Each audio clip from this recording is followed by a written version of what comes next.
we should start 5 minutes Okay. in. We've got 45 minutes from now. Just by way of introduction, we'll introduce ourselves very briefly. So I'm your host. My name is Matthias. I'm from Germany, but I also have British citizenship. I've lived and worked in 4 countries, and I am a career coach and the so-called Alum lead for Microverse. That means I help people obviously kind of find jobs and keep their jobs and change jobs. But I also do this not only with the program participants, but also people who have left the program and are out there. So this means we'll be with you forever. And that's my job.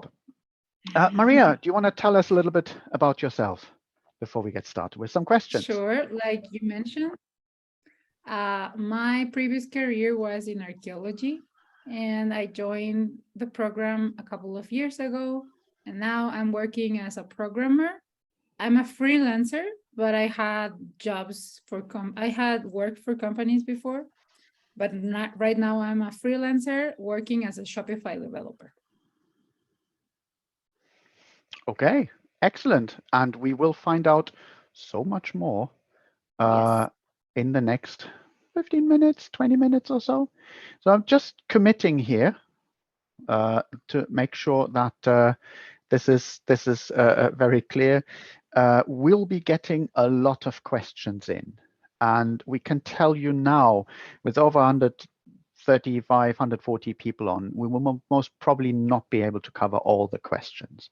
But the lovely thing is you can follow up on the questions as they are, because we have Jackie, who is with us in the chat, who will be picking up and trying to mop up questions that haven't been answered or group questions together and so on. So we'll be doing a kind of a short interview, and then we're going to run into the questions. Maria, are you ready for this? Yes, I am. Okay, then let's get going. So tell us about your life before Microverse. Sure. I studied archaeology, and I think I wanted to be an archaeologist since I was a little girl. So the first opportunity I got, I moved into another city and went into college.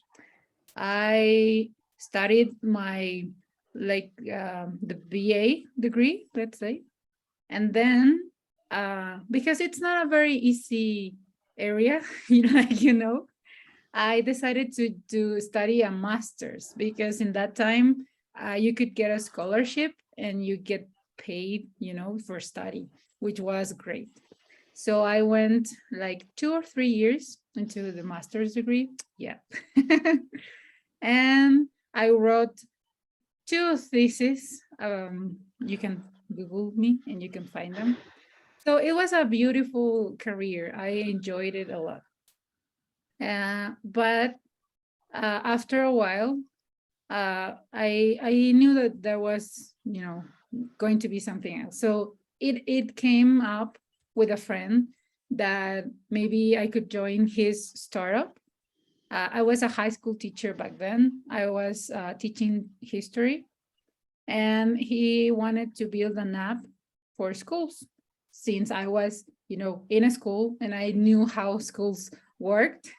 I could participate, So I joined his startup and I worked there for over a year. And I found this other world, right? Because I didn't know anything about programming. I didn't know anything about, I used and I was good using computers and my cell phone, but I didn't know how it worked. So it was a very small startup. So we were all in the same place all the time. And I could see the developers working, with the VS Code, now that I know how it was, what was the name of that program. But they were, typing like crazy all the time. But the amazing part of it was that my job was to talk to the clients and then bring their, I don't know, their needs to the team, right? So they could, this client needs something to call the parents, or maybe send a mass message to all of them. And then after one day or two, the dev team had something for that. So creating, I don't know, it was for me like creating something out of nowhere. And I found it that it was very interesting. So after a year, I decided that I wanted to learn how to program. And uh, that's how I found Microverse. Yay! Well, Q for me, such an interesting story, and I think one that many of the participants today may also relate to, because we're getting quite a big chunk of people who do not have a technical background. Sometimes we'll have people from engineering, sometimes we'll have people with computer studies backgrounds, but we've got plenty of people who were teachers who've done something completely different. I recently had someone who got a job who used to be a Japanese chef. There are all sorts of directions from which people come, all sorts walks of life and study and previous careers that people are coming from. But I'd like to kind of pick up on this because I have to out myself as a fellow humanities graduate as well. I told Maria this, I would relentlessly push for that because I find it really interesting, because I wanted to kind of explore a little bit more the fact that you had learned to view the world in a specific way and specific way of thinking. Do you think that the way you learned to think and study help you with adopting new skills and stuff like that? Yeah, I think one of the main things, now that you ask about it, that allowed me to learn new things quicker, because this has to be really quick, right? In a year, Yeah. you have to learn how to program. I'm Yeah. a fast reader. I had to read a lot through my career, and you get this like, I don't know, skill to pick the important parts of something when you're reading. And now that I'm a programmer, I have to read a lot of documentation, and sometimes you're just looking for something in particular, and that helps. That has helped me a lot. Like, I'm a very fast reader and I remember a lot of things. So yeah. Yeah. Oh, yeah, absolutely. Well, that kind of leads to a follow-up question from me, because you kind of covered what I would have asked you, like, how did you find Microverse? You told us.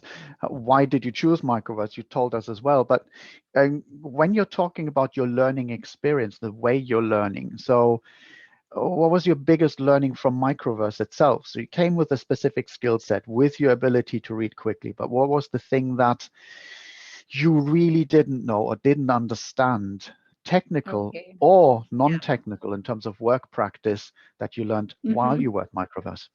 Yeah, so yeah, I joined Microverse. I think I try to remember. I think it was 3 years ago, and I decided to join because it was I didn't have any money back then, so I quit the job. But I was in a pretty difficult situation, both professionally and personally. Hmm. So I was living at my parents' house. I went back, you never want to go back to your parents. No, But yeah, no, you don't. but it helped me a lot because I wasn't, getting paid while I was studying. So it was I mean, I couldn't have done it without them, right? Yeah. So when I joined, and I knew that I was going to practice English, that was good. I already knew English, but I was feeling kind of nervous about it. Yeah. Um, I didn't find it difficult, so I wouldn't say that was the difficult part. Just, the first couple of weeks to get used to talking and hearing English all the time. Yes. So in my time, because I know that this has changed a bit, the first part of the course was HTML and CSS. And I really enjoyed it. It was, I had a partner from Guatemala. We're still in touch. She was a very, very nice first partner.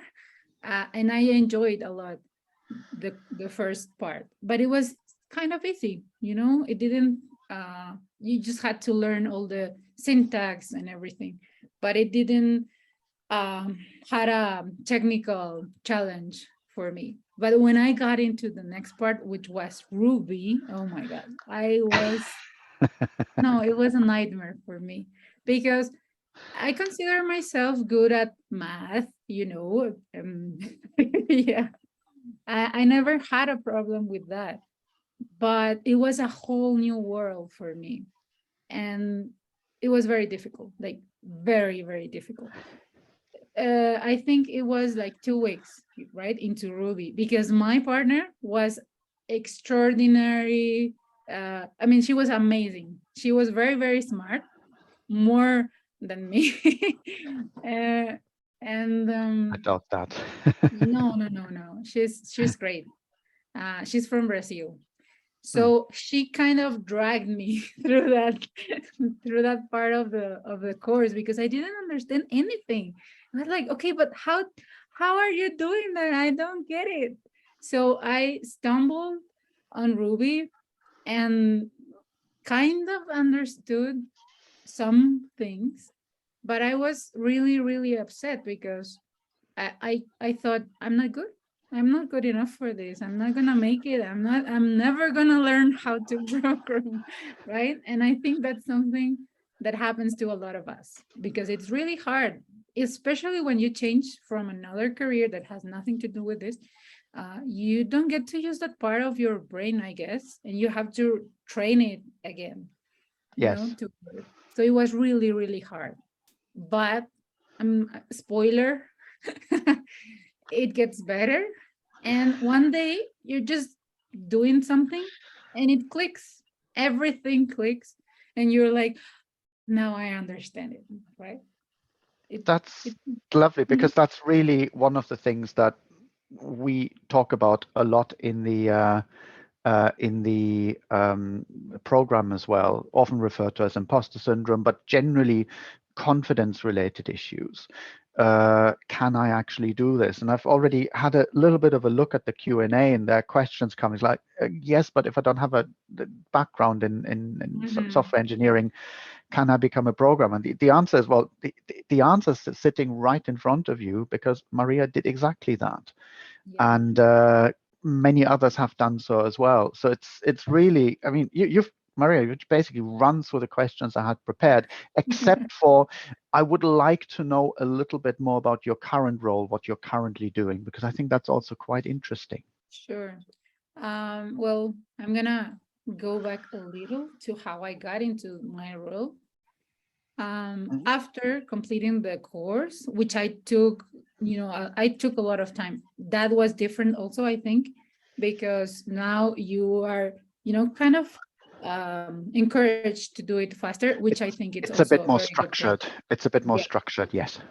In our time, it was like self-paced, and you could take a lot of time, depending on your needs and your partner, of course. So I was also a little scared, I guess, to complete, the program because I didn't know what was going to happen, if I was going to get a job or not. So it was a bit of that too. Hmm. But with a couple of friends, we decided to start a small company, get some clients. And we struggled for a little and it didn't work. So I was looking for something to do. And another friend from Microverse, yeah, another friend from Microverse was working with this company. And he said, hey, do you want to be a Shopify developer? Because I can refer you. And it's very simple to get into this company, blah, blah, blah. And I said, yeah, sure. I mean, I have nothing to lose, right? And I interviewed with them. He said, they're going to ask you very simple questions. So you should be good, just get this course and see this video, and that's it. You're done. And I was okay. So I interviewed with them, and it was really, a very nice interview. And I think that my background as a, in social science, allowed me to be a good communicator. So that's something that stands out in interviews, because you're able to communicate everything, right? Absolutely. Where you're coming from, what you want, that's very important. And in my case, working as a freelancer puts me in the middle of everything with the client. So I have to be very, specific about, okay, I'm going to do this and this and this, but not this. I have to communicate really well with them so that we can have a nice work together, right? Because sometimes it's really difficult. Anyway, so I got into this company, and what they do is to offer you a list, or like a client list. Well, it's not a list. So people join, they post their jobs there, like, oh, I want someone to do this in my store. And I say, oh, I'm good at that. I can work with them. So I contact them, we discuss the project, and then, we work together. So I don't have to look for my own clients, which is something time consuming. And I guess that's the most difficult part of being a freelancer, right? A lot of freelancers and contractors really hate customer and client acquisition. And it takes Yeah. normally a lot of time, because you always have to work on the assumption that you have to spend about 3 times the amount of time to get one client. So yes, absolutely. And really interesting again, when you talked about your kind of flipping skills and career again into moving into what you're currently doing, because what was that about? Learning a lot of things quickly? Oh wait, yes, your humanities degree has really trained you for that. Reading lots of stuff and picking out the important information out of a lot of other background noise, the ability to do that, to focus. Very interesting. I see a wall of questions coming your way. Okay, I'm And we're ready. roughly at half time. Are you ready? So I'm going to, there's someone who's asking about how is the job market. That's something I can pick up later and give a slightly more overview answer. So, but as not forgotten side. So we'll speak to our friend anonymous attendee. How you work in a team environment, or what you consider to be a successful project when you're working in a team. Well, I was working for a year and a half in a company, and we did a lot of big projects. And I think it's being a freelancer, it's kind of lonely, but working with a team, it's amazing because you get to learn from a lot of people, right? So I think that's the best.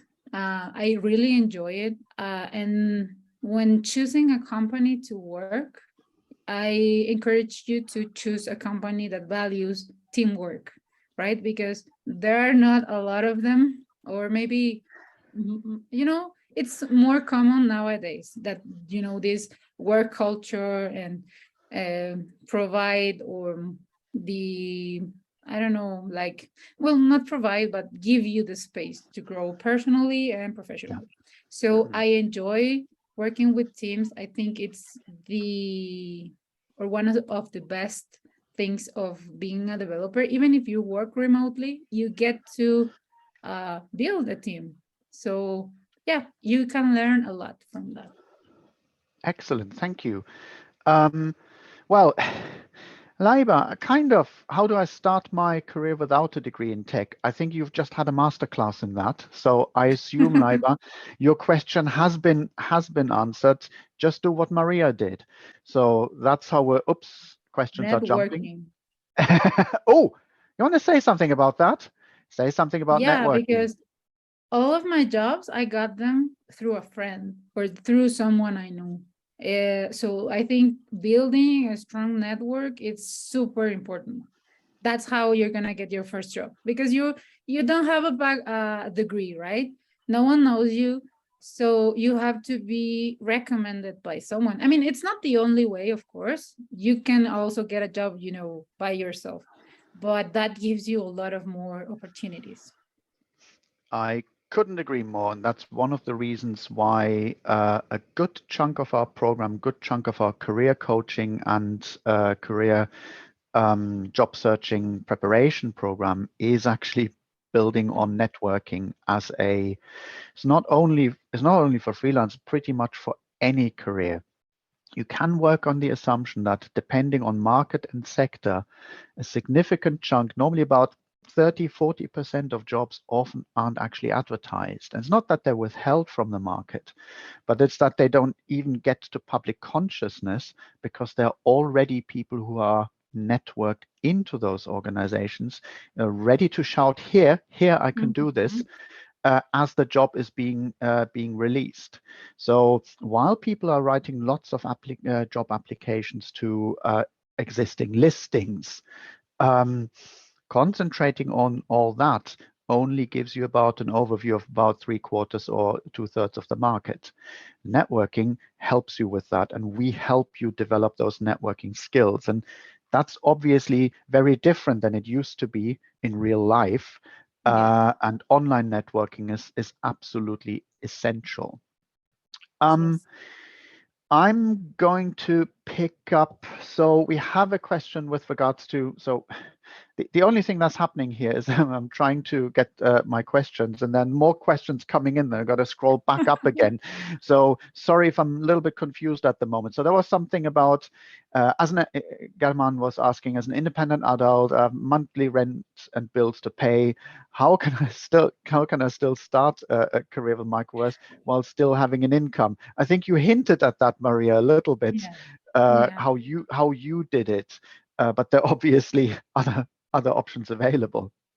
Yes, I guess you have to rely on your friends and family for that, because it's not very simple. No, as with any career change that requires concentration on something, you will have to basically create a cash runway for yourself and cover in the meantime. It does happen that we have people who will leave the program for a while, come back, and so on. But taking a break in a program every point in time increases your risk of you not finishing.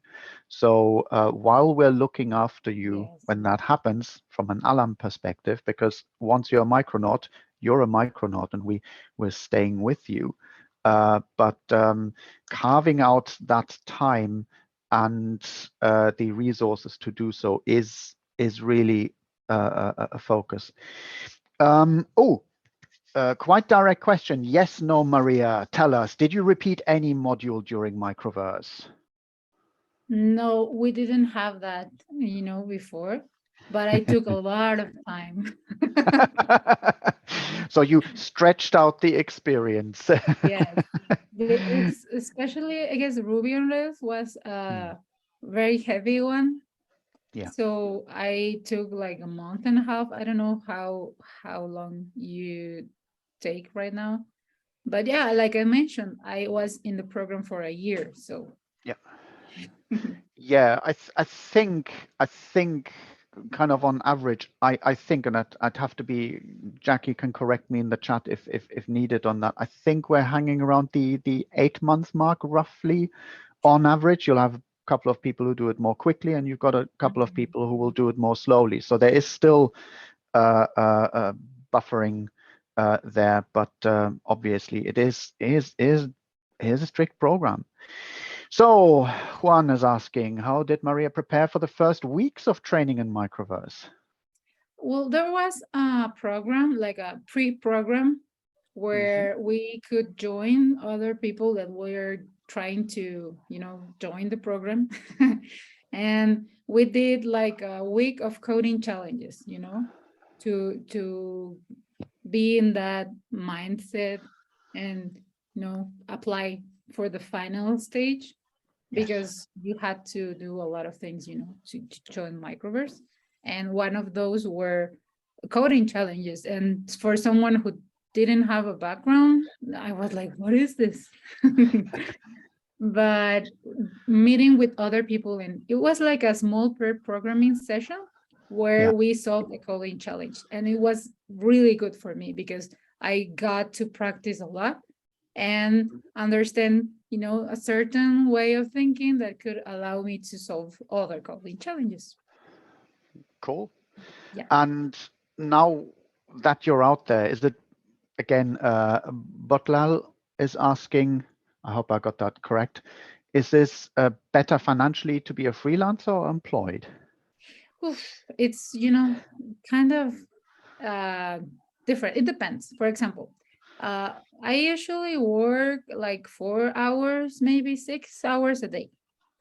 And the money that I'm making, it's something that I would make working full time for a company in my country. And sometimes I make even more than that. So my country doesn't pay a lot. And since this is an important thing, I work as a freelancer for American companies. So I'm not getting paid in my local currency, I'm getting paid in dollars. So that's a huge difference because my dollar, it's 18 pesos in my country. So there's a lot of difference. And, the hourly fee that people manage in the platform that I work goes from $75 an hour to 120, 150, depending. Of course, you're not gonna get paid 6 hours at 75 because that's very difficult. I mean, it's possible, but it's not easy. So I guess it depends. And it depends on what you're looking for, because if you're looking for stability and, a 9 to 5 job, being a freelancer, it's not for you. But if you enjoy your freedom, but also know that sometimes you're going to have to work a lot, then being a freelancer is for you. I think this is a good opportunity to come back to that first question, because how is the job market? And then about 50 different ways to answer this. So let me take your last answer and put this into context a little bit. There's obviously not just one job market. There are many job markets, and we have Micronauts who start out in hybrid roles. We have them who start out in local jobs, and then they, at some point, many of them make the jump into the type of employment or freelancer work that Maria was talking about. The world of work is changing. My father would be almost 90 nowadays. He had 2 jobs in his life, and those jobs were highly qualified. He was a scientist, highly qualified, and they were on location. The World Economic Forum has been saying for a number of years that as part of the so-called Fourth Industrial Revolution, about 40% of workers worldwide will have to retrain to adapt to a new employment market. And that's what we're currently seeing. This type of remote, hybrid, asynchronous, we're not even working in the same time zone, but actually communicating indirectly with each other. Beyond time zones. Think, everyone, about the different time zones in which we are currently in this session alone. Some people are having breakfast, some people are having dinner. This type of employment market outside of the tech industry didn't really exist a few years back. The pandemic has moved things along, but has basically acted as a catalyst for the Fourth Industrial Revolution. So the jobs that we're talking about, the work arrangements that Maria is benefiting from, and a lot of Micronauts as well, are growing because they're allowing, even in a difficult job market, to move work where it still works out for the businesses involved. So when someone's asking how's the job market, I assume they're referring to the difficulties that programmers in Silicon Valley are currently going through.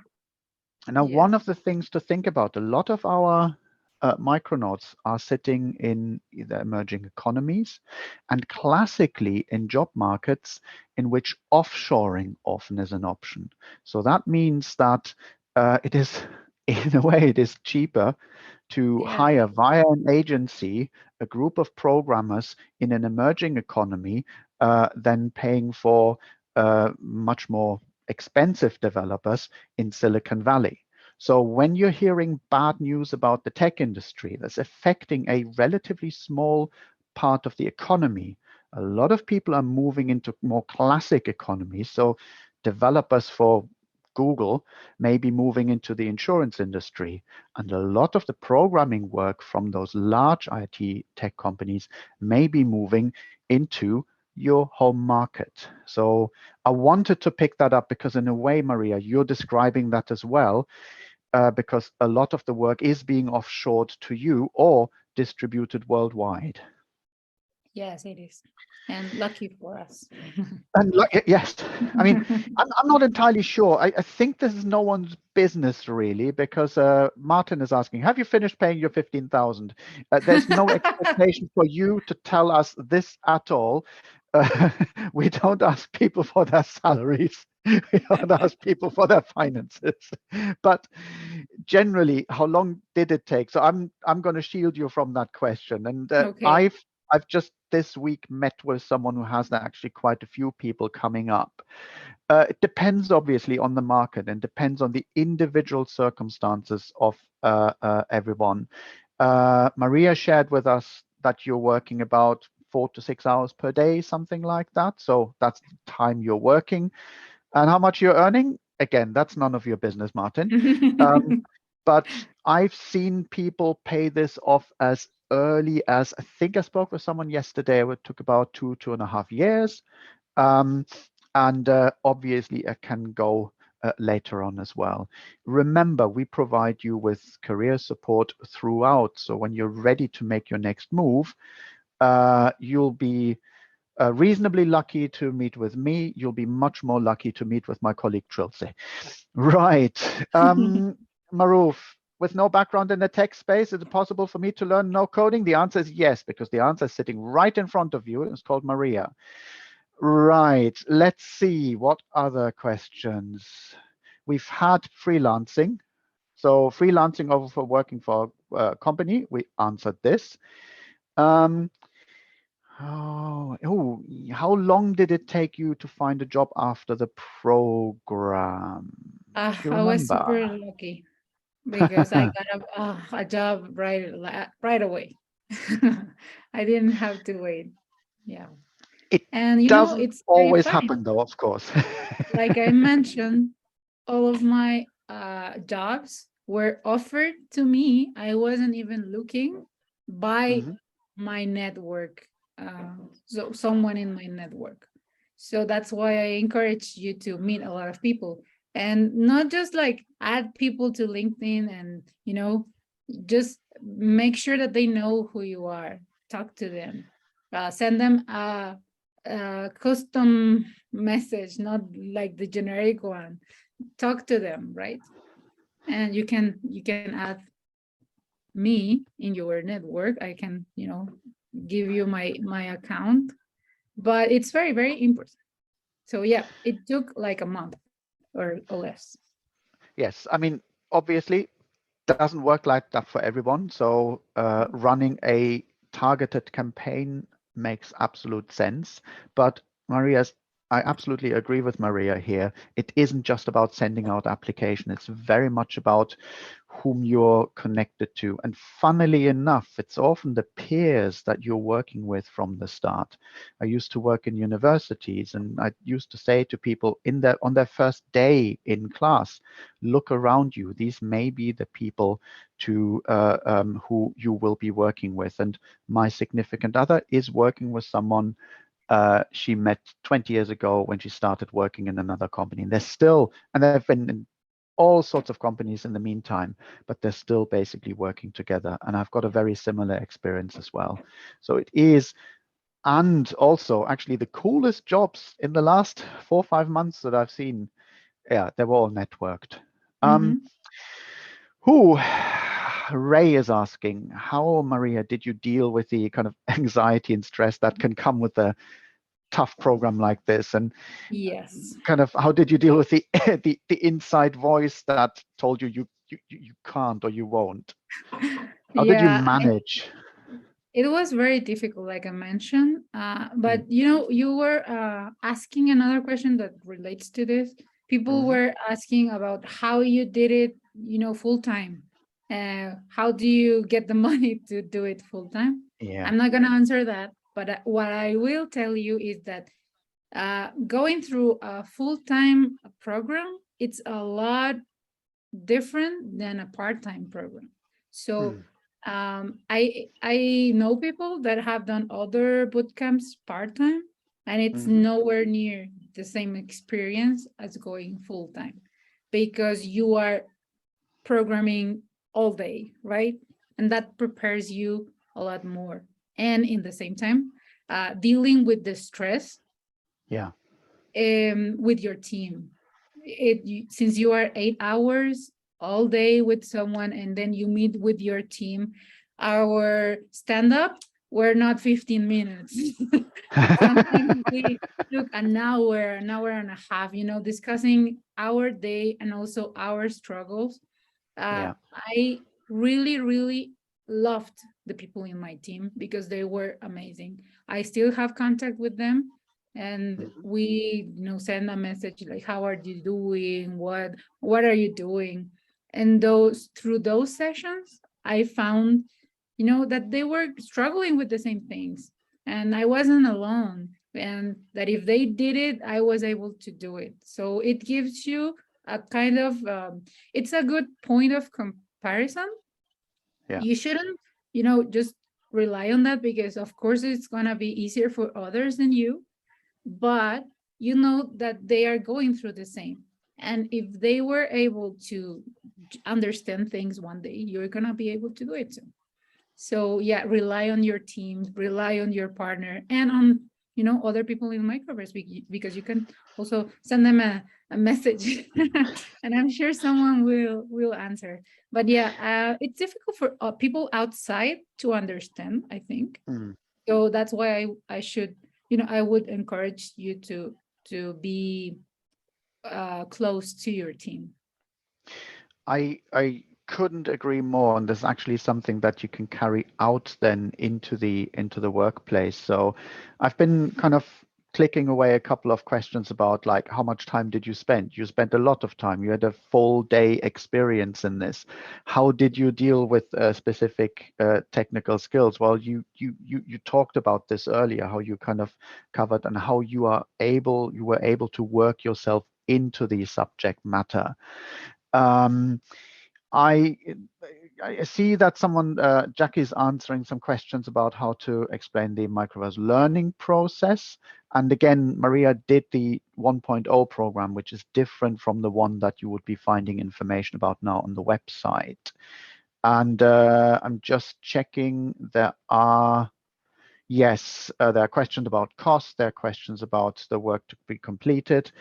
Jackie can pick those up, and this is information available on the website. So I'm going to concentrate, as we are getting in the last few minutes, into oh, there's a good detailed one here. So this is almost like an interview question, and it's tell us about the situation where you watched a tutorial, you understood the concept, but you couldn't replicate the same project on your own. What do you do? Okay, that happens every time. Yeah, I don't know. Sometimes I ask myself if those people are not, missing a key point just to make you suffer. Because I was doing a tutorial the other day to do something in Rails, Mhm, like change a drop down dynamically. So based on the mhm. previous drop down, how could you feed the information to the second drop down? Yeah. And I followed all the steps from the tutorial, and it didn't work. And I was like, but what am I doing wrong? So what I do, um, and this is maybe a really bad advice, but I follow one tutorial, and then if it doesn't work, I go to another and pick stuff from that didn't work for me in the first one. So I mix them up. And then if that doesn't work, I go through a third one so I end up with not following just one tutorial. I get ideas from all of them until I manage to make everything work. So that's what I do. You're synthesizing the different sources that you're right back in your humanities training. You're looking at different hypotheses. You're looking at different evidence bases and methods, and then you work out your own. I think that's such a good piece of advice for anyone who's going to learn pretty much anything, actually. Okay, so we have answered the question about how much time it took to learn to code. So I covered this question. We had why you chose Microverse.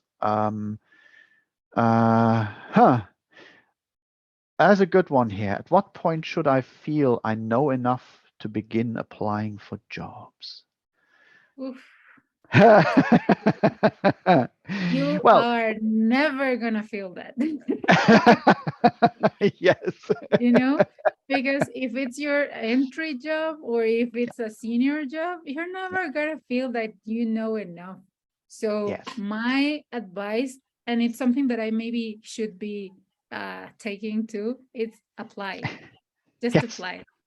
Yes. You're never gonna be enough, you're not ready enough for applying.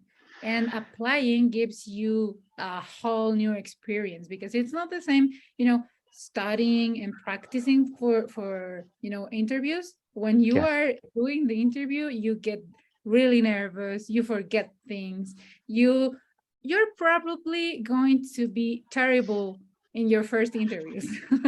So Yes. what I suggest is apply to jobs that you don't really want, so that you can, screw things up a little, and then you can get prepared for the one that you really like.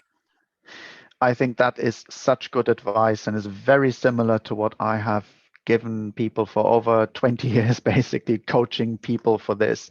It's the market. You're going to hit the market at some point, and there is no perfect point at which you can decide, now I'm ready for the market. Whenever you think you're ready for the market, you're probably going to fall on your face. So the thing that really makes sense is, as you said, baby steps. Try, get turned Fail. down, fail, cry, recover, try again. And Yes. the really important thing is to keep going and improve at every point. It's this Yes. iteration thing, and that's exactly how a software developer also, Mm-hmm. how software development works. You produce a minimum viable product, in this case yourself as a candidate. Yes. You test it out, you get some bruises, you get some successes, you try to identify them, you improve the bits that don't work, you keep the bits that do. And then over time, then you come into the jobs that are really interesting. And this isn't just the application process, that's actually your career as well. You find your way in the dark towards the jobs and through the jobs that you're securing, and you improve upon them carefully. Right. We And are you two. mentioned Oh, please. something that Yes. I would like to emphasize. Hmm. Never stop walking, towards whatever that you want. Because if Absolutely. you stop, if you petrify, or maybe you're too scared to try, you're never Mm. gonna get anywhere, right? So I always, when I think of my life, I Mm. always see that I didn't know where I was going, but I kept walking. And Yeah. that took me to a place where I could, decide to walk through, or to different paths. But Yes. if you keep moving, if you keep trying, you're gonna get the opportunities. The doors are going to be there. I think this is a beautiful way to start closing down this session. So everyone remember, we will get to your questions. We spent almost half an hour, and obviously I'm not even close. I'm answering questions from 20 minutes ago. However much time I give this, we're never going to get there. But it also shows the incredible interest and enthusiasm of our participants today. So I want to say a big thank you for those who are starting their day, Maria, and for those who are finishing their day, hopefully, and starting their weekends as well, hopefully on a high. So give Maria some love in the chat, please, because yes, I can only, well, I've used this a lot today because I really enjoyed this session here today.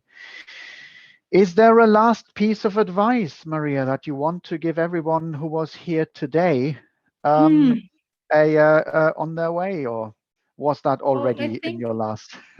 I think it's really, like everything in life, it's not going to be super easy.